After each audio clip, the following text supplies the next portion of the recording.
ಮುಂದಿನ ನಕ್ಷತ್ರ ಪೂರ್ವಭಾದ್ರ, ಉತ್ತರ ಭಾದ್ರ ಹಾಗೂ ರೇವತಿ ನಕ್ಷತ್ರದವರು ಯಾರ್ಯಾರಿದ್ದೀರಾ ನೀವೆಲ್ಲರೂ ಕೂಡ ಏನು ಮಾಡೋಕ್ಕೋಗ್ಬಿಡಿ, ದೇವಸ್ಥಾನದಲ್ಲಿ ಕೂತು ಧ್ಯಾನವನ್ನು ಮಾಡಿ, ಜಪಗಳನ್ನು ಮಾಡಿ. ಓಂ ಮಹಾರುದ್ರಾಯ ನಮಃ. ಯಾಕೆ ಅಂದರೆ ಇತ್ತೀಚಿನ ದಿನಗಳಲ್ಲಿ ರೇವತಿ ನಕ್ಷತ್ರ ಇರ್ಬೋದು, ಪೂರ್ವಭಾದ್ರ, ಉತ್ತರ ಭಾದ್ರ ಈ ನಕ್ಷತ್ರದಲ್ಲಿ ಆರೋಗ್ಯ ಸಮಸ್ಯೆ ಕಾಡ್ತಾ ಇದೆ.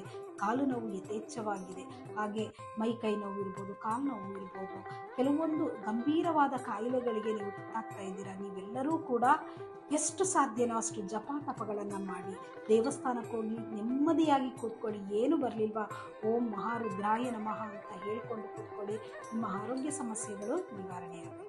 ಹಾಗೆ ನೀವೆಲ್ಲರೂ ಕೂಡ ಪ್ರತಿದಿನ ಈ ಅಕ್ಷಯ ತೃತೀಯದಿಂದ ಶುರು ಮಾಡ್ಕೊಳ್ಳಿ.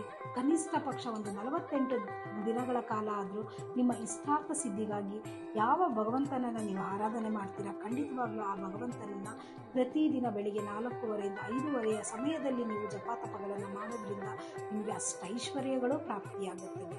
ಧನ್ಯವಾದಗಳು.